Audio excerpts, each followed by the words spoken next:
Closed captioning for the Casey Malone Show is sponsored by Hunter Stevens Land Title Agency. Integrity, service, and commitment you can trust. Oh yeah, Casey Malone is serving up local. It's time for the stories of our region, the tastes, the sights, the sounds, and the people in and around the valley. Get ready for some local flavor on the Casey Malone Show. Today, the beauty of Mill Creek Park is captured by Michael Johnson. And I prepare salt and vinegar pickled potato salad. It is so delicious.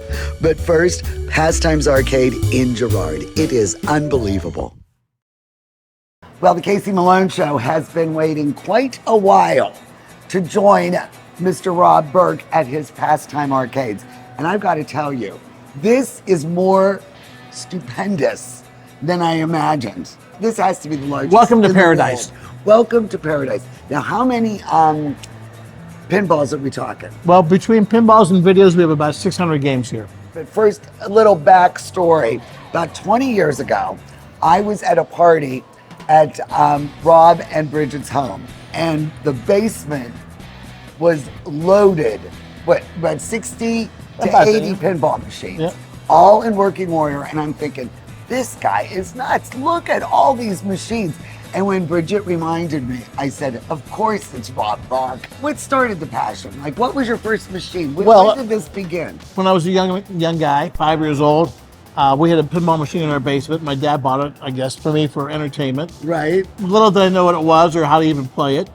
And then I went to college. That further fueled it, and I saw pinball machines everywhere. And then I started having a passion to the point that I really enjoyed them, to the point where I actually did a pinball show in Chicago honoring my heroes who were the pinball designers and the artists. And that took place back in 1985. And the show was such a success that people said, hey, when's the next show? I said, there is no next show. I want to do it one time. And this year will be show number 39. We've been doing it 39 years. Yeah. I saw that you won a Guinness record for the most continuous pinball shows. Yeah. So now this entire aisle are all from Spain And Italy. and Italy. I didn't know there was such a market for that. So there was a time when the games from the U.S. were not permitted to be exported to that part of the world, and because of some sort of laws they had. So they started their own industry of pinball for several years, and these are all games made in Spain and in Italy for their unique markets, and they were not meant for export to the U.S. Some did export to the U.S., but the majorities ended up in Europe. So you're seeing games that you wouldn't see anywhere else. This is a very unique selection. How do you power? Well, I have a father-in-law that is an electrical engineer, and we call him Paps. And because of Paps, he made this work. But we have rows and rows of electrical conduit going down here to feed the electricity to keep all these games running. And this is a lot of games. It is a lot of games. And as I was driving here this morning, I was thinking, how the heck does he have that many outlets and that much power? Because that's a heck of a fuse box. And we've had no circuit breakers have gone off yet. So the first thing I learned that I needed to do was be able to read a schematic. So what's pretty crazy about these is that every game you can still get a schematic. So it's just a piece of paper. And this is in every machine? Yeah. It's so cool. I feel like it's treasure hunt. Yeah. So it's essentially. God, and you know how to read this? Yeah, it's essentially a flow chart of electricity. This is called analog. So it's either on, off, yes or no. It's similar to some basic coding where you have to find in the code where things break down and where it's stopping. And then where you allow it to move on or where it blocks it. Correct. Right? Yeah. See, I learned something in that robotics class when we were at the Sharon schools. But without these, it's extremely difficult because these can help you pinpoint, down to a very switch that you can locate in the game. There's definitely a learning curve, but rather easily once you're able to understand the basic logic of this. Exactly. And then do you have a couple of these machines and that's how you... Yeah, I have about... How many do you have? I think I'm up to 18. No, not quite with Rob. I think I have about 18 at this point, yeah. And are they all this style? Yeah, all of them are electromechanical that I have, with the exception I have a digital skee ball machine. and then I have an arcade game, a video game. But as far as my pinballs go and some other games, electromechanical. It's very precious. Yeah, Do you ever get machines that don't have the schematics? a lot, quite a bit. And then, is there an archive where you could find them? Sure, yeah. There's actually a place up in New York called Pinball Resource that you can buy the schematics and paperwork for a lot of the games. So this company here is called Gottlieb, and actually the paperwork is still under license. So you have to get it from a gentleman up in New York who has the rights to the paperwork. But the other big companies of the era, Williams and Bally and Chicago Coin, you can actually download those right offline. So your father is also shares your passion. That's how I accidentally got into the hobby. Okay, all right. I bought this game. I knew he loved growing up in the arcades when he was a kid. Okay. And one morning we went out to breakfast and I asked him what his favorite game was. He said North Star, and I knew nothing about pinball at all, nothing. Well, I got online and started looking it up because about 3 weeks later was his birthday. And I always thought, wouldn't it be really cool to get Dad a pinball machine? Really? And there was a gentleman in Clary named Knox who he had this online, and I sent him a message and said, it's my dad's favorite game, would you be willing to sell it? And so I bought it. And I remember when You're getting all choked up thinking about it because your dad had to. I mean, oh, it was such an incredible feeling. Oh, you're giving me. That is beautiful. So he, I got it working fully and took it down its basement. And I repainted the cabinet, and he came downstairs. My brother was in on the plan, so my brother took him out to dinner, and then he said we're gonna go play pool. And he came down the stairs and he said, "Where in the world did you find that?" Oh my gosh. And so I said, "How long has it been since you've seen this game?" And he said, "It's been 50 years." And he said, "Does it play?" Like he didn't even care. It's in his basement. So Nick wears many hats. You do the marketing, you do some of the repair work, but these machines are not part of this because these are for sale. These ones are for sale. Yeah, we actually have these games on the floor. But if you actually want, we get a lot of people that come in and they ask if the games are for exactly. sale. Right. Yeah. We've had a lot of people that just come in and expect this to be a showroom for sale. No, the I showroom's mean, this you've small got part. some big games here. Absolutely. I mean, look at this one. You've got the 20-year reunion to Ms. Pac-Man. Yep. This is cool. And I love you of the Wurlitzer. It is a Wurlitzer. It's an updated. It's a CD version. Right. You know, we do have a couple 45 versions in the back. So that's the beautiful thing. We're 5 minutes off Highway 80, and there are places like this all over the country. You know, in Las Vegas and in Nashville and I can't imagine Portland. they're this large though. But and that's the thing. Those are all in destination cities already. You're going to go to the Grand Ole Opry when you're in Nashville. You're going to go to the Strip when you're in Vegas. But this is the destination here. But listen, guys, when you come here, you pay one price and you play all day. I mean, you're not going to throw them out. It's not like 1 hour and you're done. So you can put 12 hours here. You know, if you have to sleep under the pinball machine, take a little break. But no, this is really, I really can't thank you enough. This is I thank you. This is really a great addition. And I hope your audience enjoys it because you can't put it into words. There's just so much stuff here. To believe it. You really do. The Casey Malone Show will be right back with more local flavor. Make your voice heard. Our elections are safe, secure, and transparent. Exercise your right to vote. Vote early, absentee, or in person on Election Day. Election Day is March 19th. We are getting close. SCABA Camp is almost here. A year-round destination for adults with disabilities and their families to get away, close to home. Accessible to all, with no barriers. Donate now to GABA Camp. Help others to enjoy this unique recreational destination. For adults with disabilities and their families to enjoy an accessible camping experience. Donate to GABA Camp. Giving is living. Kamara Jewelers is the place to buy an engagement ring because we want a relationship with you that lasts a lifetime. Your commitment with her is the same commitment we have to you. We want to sit down with you and teach you about diamonds so you're educated on what you're buying. We have the largest selection we ever have, which is the largest in the area, and at the best value. And if it's not something in our case, we could always custom make it. We can make any dream come true.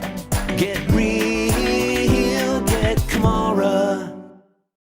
Woolly Brothers has a great choice of quality cheeses. We use our relationship with Old World Houses to specially select the product and then have it custom cut and packaged by our own local artisans. At Rulli Brothers Market, our family is in the store.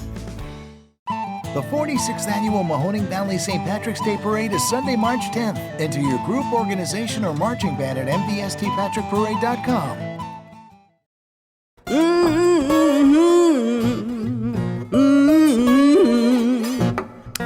You better come on in my kitchen.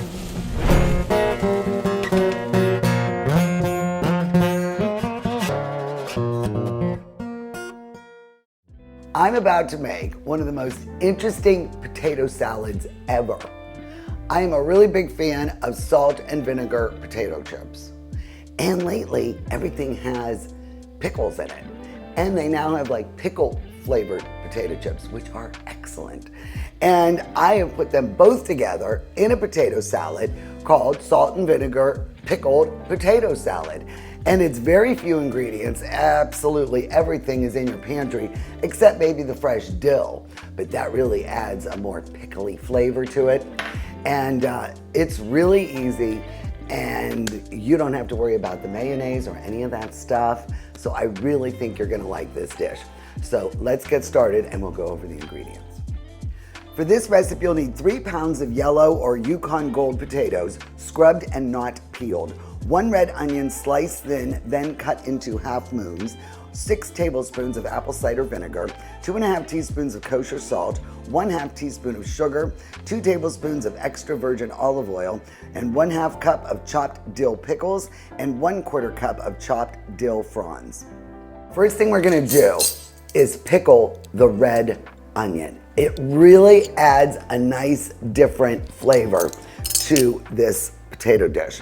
So what I'm gonna do is 2 tablespoons of apple cider vinegar, and then 1/2 teaspoon of sugar. Not a lot, just enough to, make an impact. And then 1/2 teaspoon of salt. And we're gonna mix this together and let it sit for about half hour, 45 minutes. But it really does soften up nicely, and it mellows the real sharpness of the red onion, and it really adds a nice flavor dimension to this potato salad. So we're just going to mix these together and let that marinate, and we'll get moving with the rest of this dish. So next, I'm going to boil these potatoes. I'm gonna put them in a pot, cover them about 1 inch over, and then add salted water. And we are going to boil these, once it comes to a boil, about 15 minutes or so. We want them to be fork or knife tender, but not too tender, because then they'll get a little mushy. And the reason I'm going to boil them whole is because it won't be as watery. That will keep the firmness in the potato. So I'll put those on the stove now. All right, so the potatoes are now cool enough to handle. They boiled for about 15, 16 minutes. You don't want to be too hard, but you don't want them to be too soft. These are just right. So now all I'm going to do is cut them into bite-sized pieces. And there's not a lot of water in them because I kept the skin on. And you see they're pretty firm and stuck together because a lot of water did not get in them. Now, a lot of people peel their potatoes, but there's a lot of nutrition and vitamins in the potato skin, or as my daddy used to call them, he would call them jackets. And he was like, always eat the jackets on your praties. So I eat them a lot with the skin on. So I will finish cutting these up, and I will assemble this, and we are going to have some delicious potato salad. All right, so our potatoes are still warm, and they're cut into nice, bite-sized chunks, about 1 inch or so. And now we're gonna dress it while it's still warm, because then it really sucks in all the flavor. So we have the olive oil, and we have the salt, and then the vinegar. So I'm just gonna whip these together, get this nice and emulsified.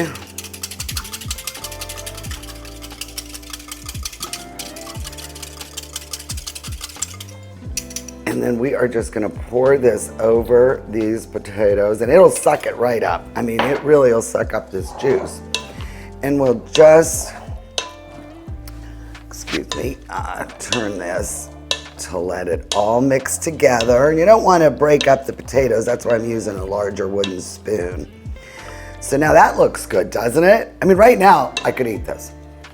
Love potatoes, love vinegar. You know, when I have French fries, I always use vinegar. I don't really use ketchup. But now, we are going to put, see how nicely the onions, they really did mellow. And there's a little bit of juice left in there. So we are just gonna throw all the onions in and get those distributed throughout. I'm gonna tell you, these onions really are good. Love onions. And these pickles, are these adorable? I use the little baby gherkins and I just sliced them and they're so cute. And they're dill. Now, I don't really care for the sweet or bread and butter pickles, but if that is the pickle you prefer, use that. If that's the pickle you prefer, I'm gonna say that 3 times fast. And then last but not least, these wonderful dill fronds. So, let's mix this up. Hey, he escaped. And then we'll get this ready to serve. Because you could serve this warm, you can serve this at room temperature, but I'll tell you, the next day, it's delicious too if you serve it cold.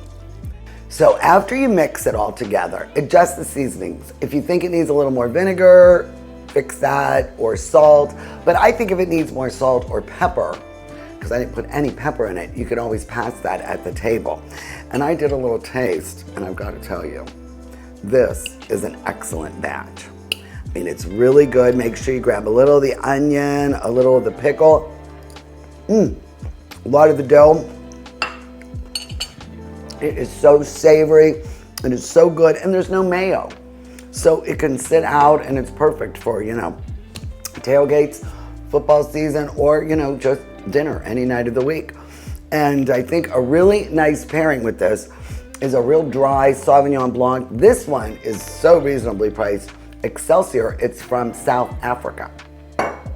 And I think this will go really well with my little pickly salad here.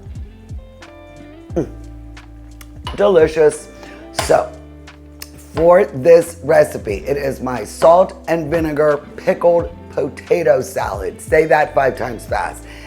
Just go to my website, CaseyMaloneShow.com. Look for this recipe. You are going to love it. Promise. Cheers. We never miss the Casey Malone Show. Stay tuned for more local flavor. Locally sourced is good, whether it's ingredients or a bank, and that's why my bank is Farmers National Bank. Since 1887, Farmers has remained rock solid through every economic condition. Having a bank with a history of safety, soundness, and conservative management is a must. It all boils down to this. You need a bank that will help you reach your goals. I do too, and Farmers is mine. Farmers National Bank, rock solid. This year's primary is March 19th. Don't forget to vote. Early in-person and absentee voting begin on February 21st. Our elections are safe, secure, and transparent. Every vote counts. Election day is March 19th.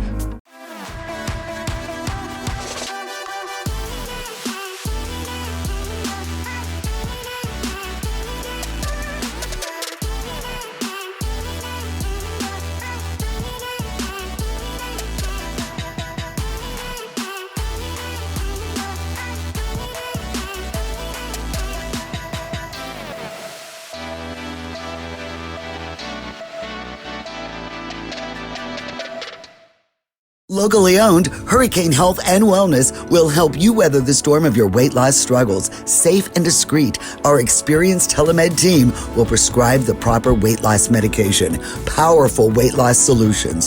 Hurricane Health and Wellness. I'm Elizabeth Bernard. For more than 30 years, I've provided our Valley with sound legal advice. My associate Jennifer Rigetti and I will be your legal representatives if you're involved in a car, truck, or motorcycle accident. Don't try to handle it yourself. We'll navigate the red tape of dealing with doctors, medical insurance, and all the obstacles that you'll face. Remember, there are no upfront fees on personal injury cases, and hiring a lawyer does not mean you have to go to court. Call attorney Elizabeth Bernard, local legal experience for more than 30 years. Rulli Brothers is way ahead of the competition. Check out Rulli Spice World, where you can buy bulk herbs and spices, plus candies, nuts, and fillings for pennies on the dollar. At Rulli Brothers Market, our family is in the store.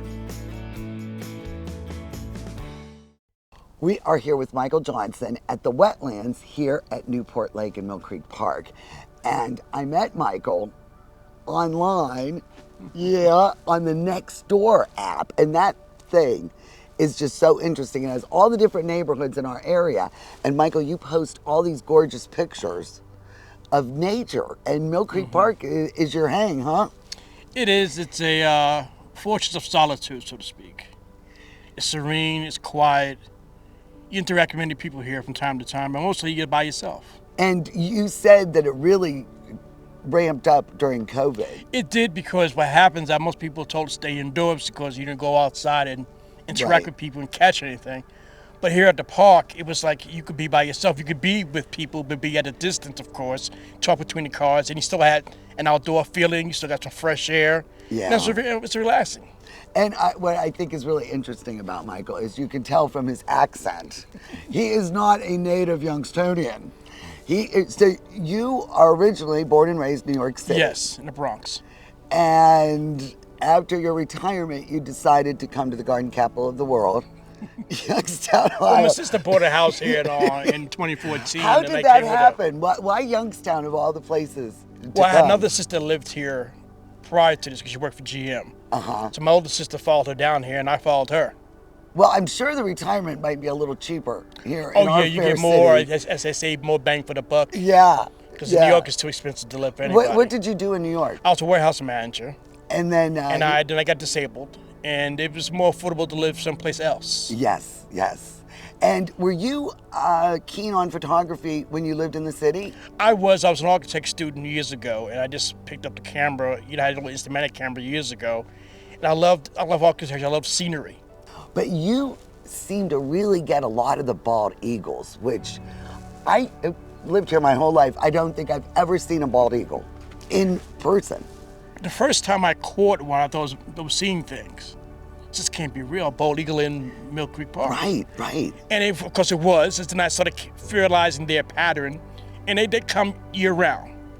Whether it's hot or warm or cold, they're year round. And usually the area over there we talked about is where they mostly hang at.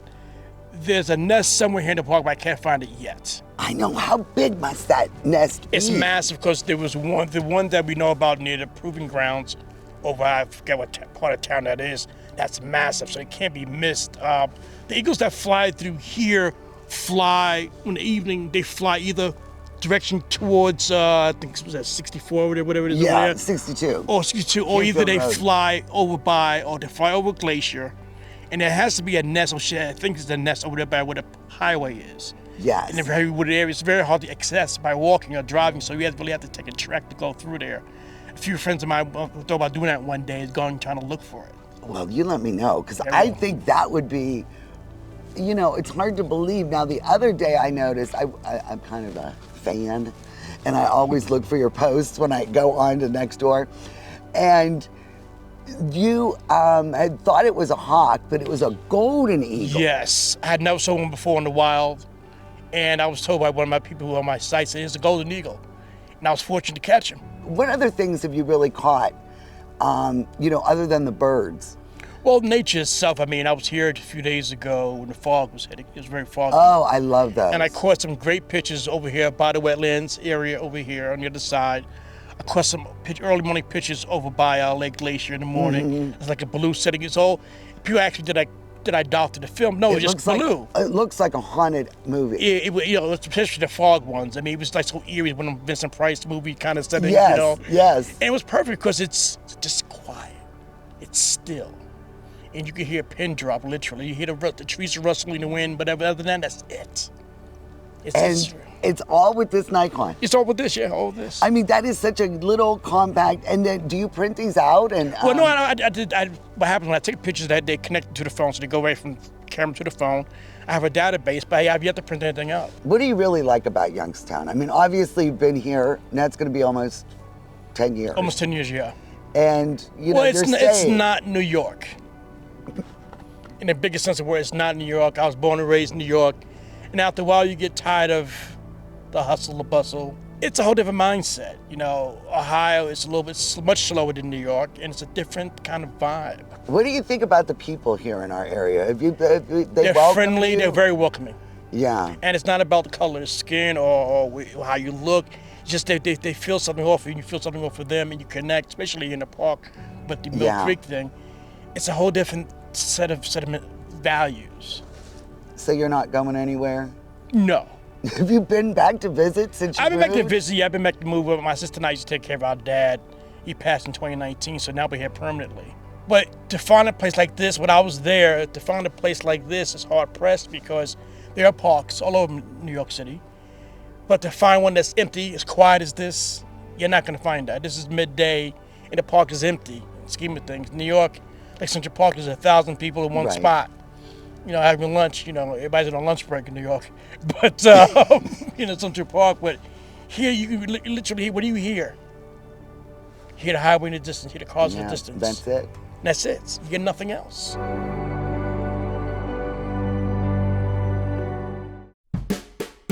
For more information regarding any content from our show, please visit our website, CaseyMaloneShow.com. Your comments and ideas are appreciated. The Casey Malone Show is sponsored in part by Denise and John York and the DeBartolo Corporation.